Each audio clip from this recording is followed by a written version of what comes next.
Welcome to Miss LRB Diva Podcast, and today I do have an author in our midst today, Mr. Sopo James Salad. Yes, you got that right. Well, welcome to the Miss LRB Diva Podcast here. So you do have this book, The Untold in Relationship. Now, relationship is a huge thing because a lot of people dip into it, and a lot of people struggle to actually keep one, especially in our library community. So now let's get into this book. Like, why untold truth in relationship? Like, what is the inspiration behind it? Why relationship? Because people will think to write other books on prosperity, finances, but you pick relationships. Why? I chose to write on relationship because I have personal experience. Okay. I chose to write on relationship because I have friends who have personal experience. Yeah. Now, I know there's a couple blogs that were running, a couple stories on you and couple of relationships here and there from back home to here. So, I mean, who's the best person to actually write this book other than someone that actually been through experiences like that? So, I've seen a few chapters that you sent me, but we're going to get into it, okay? So now, what inspired you to actually write this specific book, Told in Relationship? What is the untold relationship, by the way? What do you mean by that? Untold relationship is so I crafted the title of the book based on, like I said, most of it is personal experience from friends.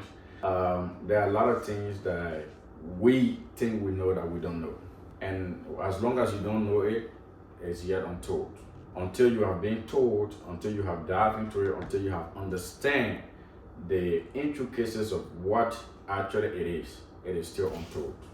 Now, I skipped this question. I'm going to come back to it here. For people that don't know who you are, Who is actually Sopo James Salad? Who is this guy is writing this book on relationship? Because we're going to question him like, what does he know about relationships? Sopo James Salad is just an honest guy, a legal hustler, somebody who's passionate about human beings humanitarianly,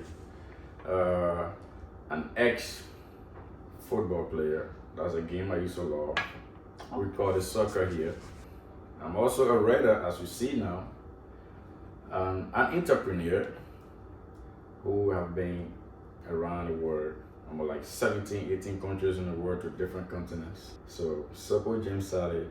Wow. It's just this. You wear many hats. Yeah. Okay, so now the next question I have for you here. Was there a particular moment, image, or spark that gave rise to this story that you're writing in this book? Yes. And that rise was when I noticed how people respond to situations that they know nothing of. That rise gave birth to me understanding that at times people judge you not knowing exactly who you are personally, but based on what they hear from other people or what other people say about you. And it just brought a prompt attention to me that I think we need to educate our people, about certain things that we are going through. Okay. So now I'm going to deviate from these questions and ask based on what I read in the blogs, okay? Okay. So the blog stated that you were in multiple relationships with multiple females. Mm-hmm. So I want to ask, like, did you promise all of these ladies at the same time relationship or marriage or like engagement or something? That were you actually involved with all of these women at the same time? Honestly, that's not a reality. Okay. And so what is reality then? A man can only, I'm a Christian, so I know I'm only entitled to one wife. So Okay. I cannot marry multiple women. I can only marry one. I would say at some point in time, when you know you are done with one thing, your life doesn't stop there. You have to move on.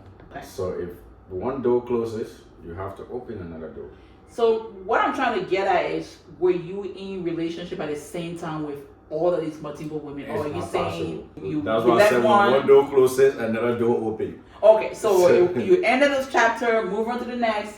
They didn't work out. Ended the next chapter, move on to the next. So it's not all at the same time, it's not possible. simultaneously. Okay.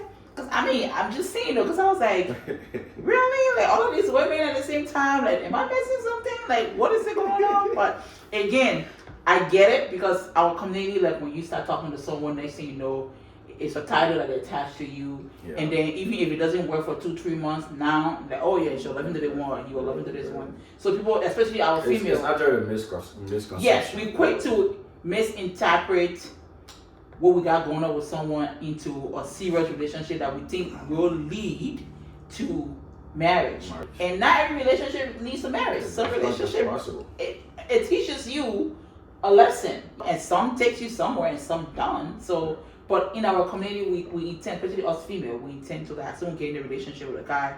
Next thing, they will plan a wedding. We're looking for a ring. We'll find a picture for the ring right away. We'll not start looking for where we'll stay at. We'll not start naming how many kids we're gonna have. And not to cut you off, I have a chapter in the book where I spoke about love not being abrupt.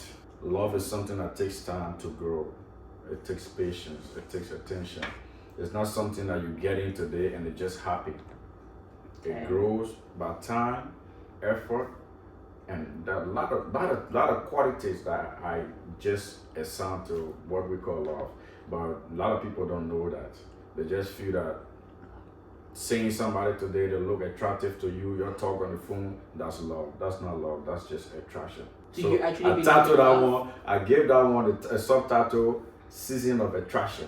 It's not love. So people mistake, they misunderstand love and attraction. Mixed signal, let's say. Someone give mixed signal. Now, do you believe in love, and do you think love exists? Honestly, yes, I do believe in love. Love do exist. Okay. Well, some people don't. So let's go back into the book again. So, again, the title, The Untold Relationship. Mm-hmm. What is the story behind this title? The story behind the title is misinformation, misunderstanding, lack of patience, lack of tolerance, lack of emotional support, lack of financial, spiritual support. So based on personal experience, based on things I personally have been through, there were things that nobody told me. I learned them, I discovered them by myself. So that was how I came up with this title, The Untold, because nobody told me. And I'm telling you, nobody gonna tell you either. These are things as you get there, you discover them on your own without anybody telling you, open your book to you or give you a story about what happened, what needs to happen, what not supposed to happen. So I discovered them, and I best believe I'm sharing the experience because I know what it is. Oh, wow. Well, as they say, experience is the best teacher, right? So you learn from experience. Okay. So the next question is, what is something about this book that isn't in the book? A lot of things I embedded within this book that's not in the book. And for those that will read it, for those that will take their time to go through it, will understand that there are pinpoints, there are specific targets that I grabs within the book, within different chapters. I will tell you that not everything that we are seeing on social media, not everything we are seeing in the churches, not everything we are seeing in the club, not everything we are seeing at the party, that is just what it is. We need to go deep, we need to go beyond, and the book has everything to tell you that. Oh, okay. All right, next question. Now, why was now the right time to tell this story? Why now? Why 2026? I thought about this book almost 4 years ago.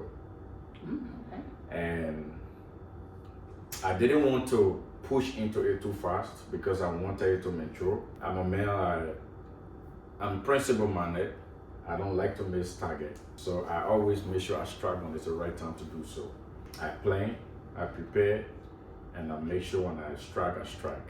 So I thought it was that this is the right time because I was going to be prepared mentally, physically, emotionally. I was going to be, and I was going to have all of the materials that a book would need, and all of the expertise, the experience that a book will include, so that it can be beneficial to people in my society and my community. Okay, thank you. Now, was there a specific scene in this book that was difficult to write? Yep, there was a specific scene that was really difficult to write, and that one actually has to do with me personally, my personal experience.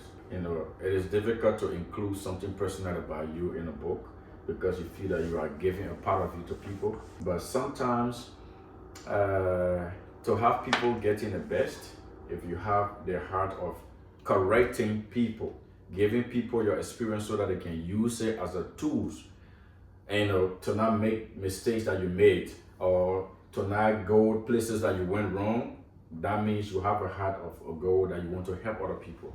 And I always say this, not everybody learn from their mistakes. Other people learn from other people's mistakes. Other people learn from listening to other people's story. So that was one of the most difficult part, injecting myself into the book, but I don't regret it. I feel proud. I feel good about it, that I can actually help lead somebody on the right path. Okay.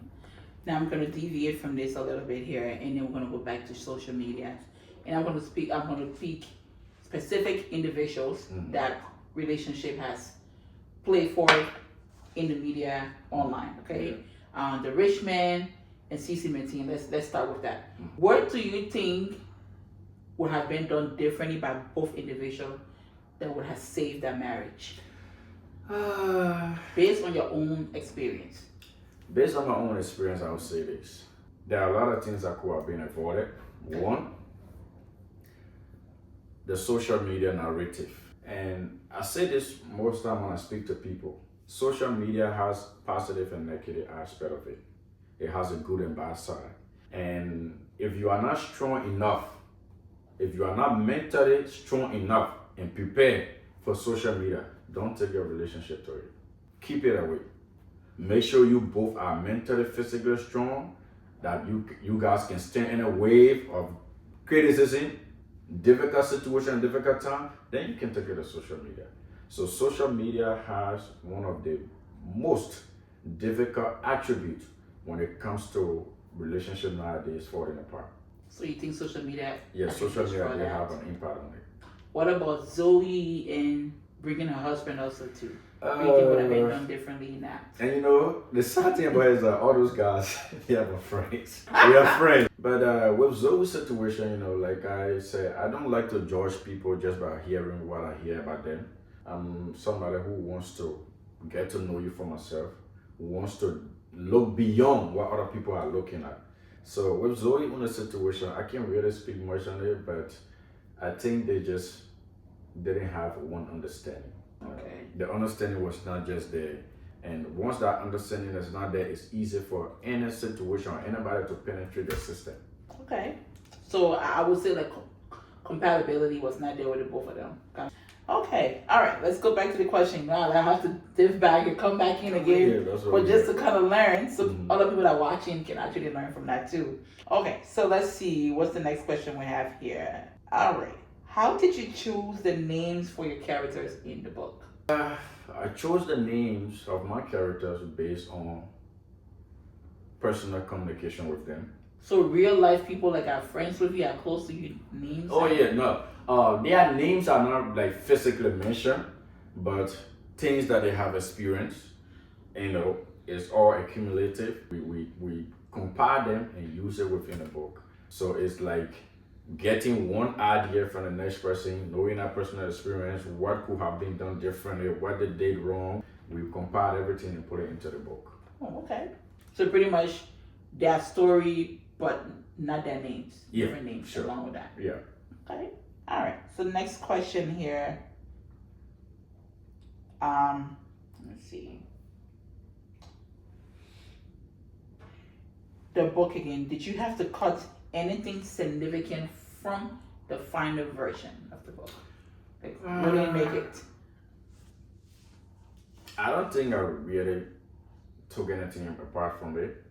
There's some, I think the intro of the book, the introductory aspect will tell you that it's unfiltered.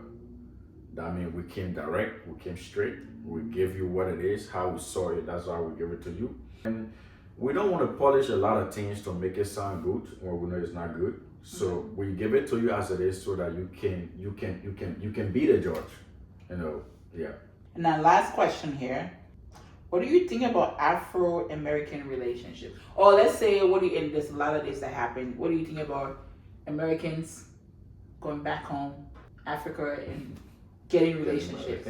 Yeah, getting married or finding a partner that love interest. So this is a holistic issue, and it's a broad topic.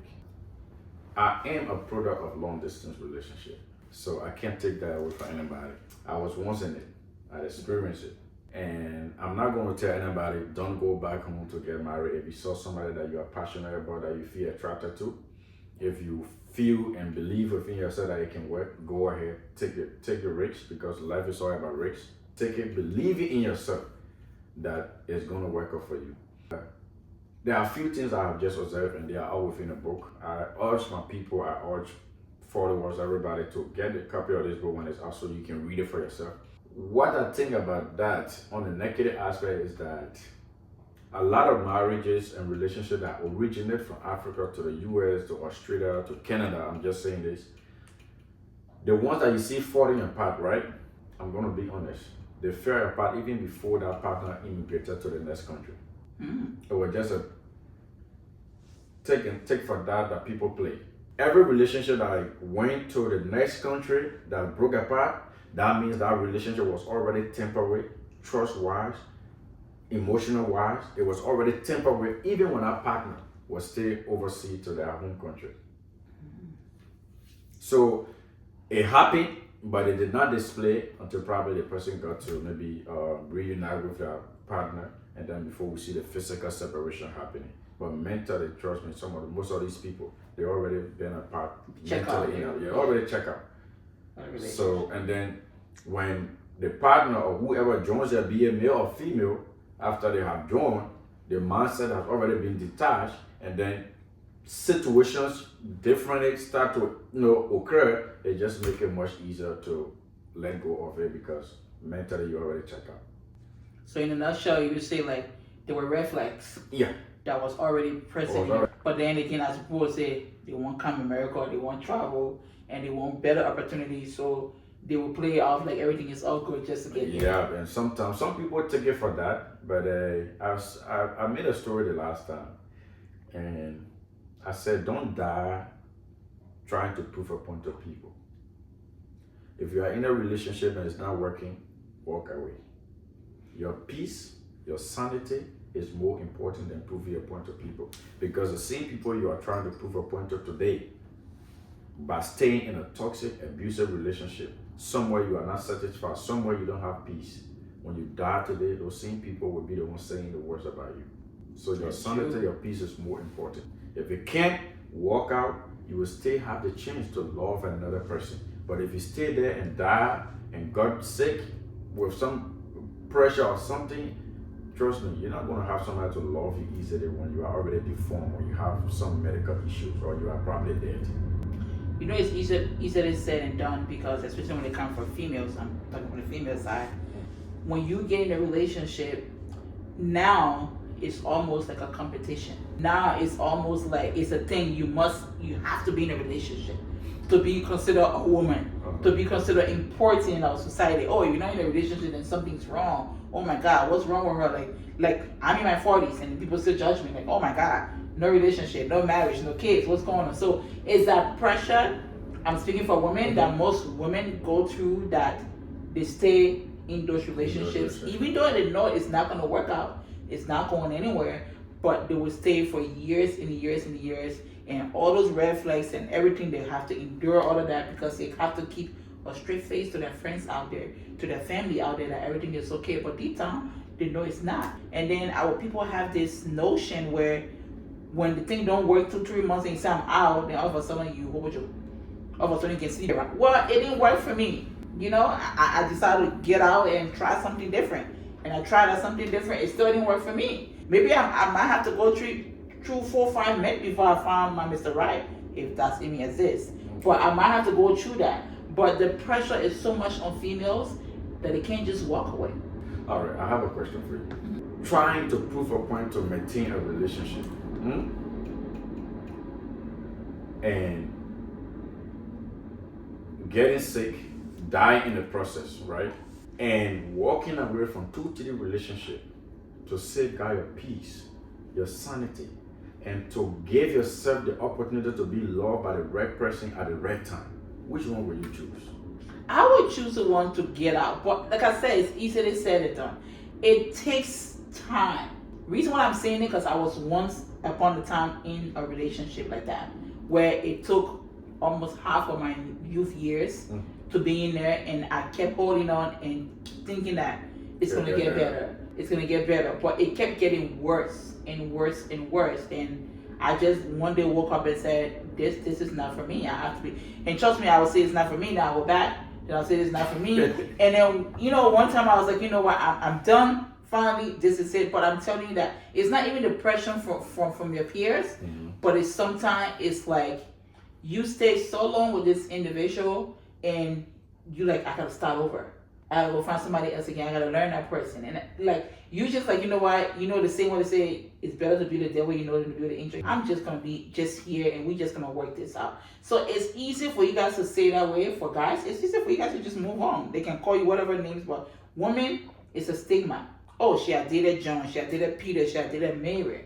And now we don't want to be seen that way, but they don't know that these guys were in a relationship. He probably was not good to me, he was good to Mary, but when I went there, it wasn't the same thing as he treated Mary. So that's the reason why most women keep stay in those relationships. Okay, so this is my advice to women. They are just different. God created them different, and this is why sometimes we may have contradictions, here and there. Okay. But I respect women. I love women. This is my advice to those that will probably come across this podcast, especially to the women.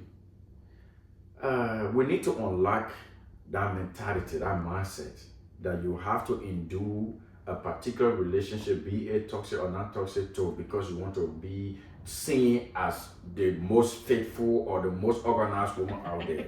Right. Like, don't let those things like go on those days. And I always tell people, if everything is improving around us, then our mentality must improve. We can't have technology improving and we still want to be living in an 1847 world. It's not going to work. So we need people to unlock that mindset. If it is not working for you, if you see so much red flags, if you see it's toxic, you know how many women we have seen being killed in a relationship only because they love the man, they want to stay. We don't want to continue having those things. And this is the reason why we are coming out to read books that will bring enlightenment to these issues, throw light on it so that people can read. The generation coming behind us, they can read and learn. Okay. So this book, is it on shelves right now? Where can we get it? The book is not completed yet. I'm waiting on the publishing company, but it's gonna be on Kindles, eBay, Amazon. Almost like we're gonna have almost like 50 to 52 different platforms that the book is gonna be on. And I'm even working in trying to have it in different translations, like in different languages, so that it can go worldwide. People in China can read it. People in Korea can read it. People in maybe people who are French-speaking people that don't speak English, so that they can have access to reading it. Now, do you have a book price of how much it's gonna cost? Like, how many pages, by the way? Roughly. Okay, so I decided the book was a bit bulky, but I communicated and I came down to suppressing it to fewer pages so that we don't overwhelm our readers. Like, let's take for example, I always love to do things in my surrounding, what I've experienced. We are in America, everybody busy. People gotta go to work, do to 9 to 5, 8 to 10. People busy, so you cannot give that kind of person 150 pages book. When they're gonna get done? When they're gonna read it to say, okay, I completed the book? So I'm going to have the book as much as less pages as we can, but the message is going to resonate. The message is going to be sent across. And do we have a price? At this moment, I've not yet gotten a price tag. The publishing company is going to do that. But for me, honestly, it's not even about the money that I have to generate from this book. I'm more concerned about giving people the message that are going to help them. I'm more concerned about being the reason why somebody will save their marriage. I'm more concerned about being the reason why somebody will save their long distance relationship. Those are things I'm more concerned about, not about the financial aspect. So before we get you going now, with all the book and everything here, is there someone special in society life right now? We gotta ask this. We're talking relationship now, so are you? And actually, I came here today wearing red. With a symbol of love. So are we saying that you're in love right now? I can tell you for a fact there's somebody special, that I know of. So, like I said, my dress code or my attire, I chose to get it red on with the symbol of love. You know, Valentine's Day people wear red, right? We're still in February, Yeah, so. yeah, but actually, yeah, there was somebody in the loop, somebody that I cared about, somebody Okay. that I cherished. I hope she's watching, that she's Yeah. a lucky one. Yeah, she's So gonna ladies, come if you are across it. looking, it's not available. Don't even think about it. Well, it's been a pleasure actually sitting down and having this conversation with you. We hope we get our copy when the book drops. Yeah. So make sure you don't forget us, I'm not because gonna we're forget. definitely going to be available, and we'll definitely grab our copy to show our support. Well, thank you so much for the opportunity. I do appreciate it. But like I said, we have a few more coming, and another one will be coming very shortly. And we are just here to empower and give the best to our people, you know, based on what we know. Thank you. Thank you so much. Thank It's you been so much. fun. Thank you. Bye bye.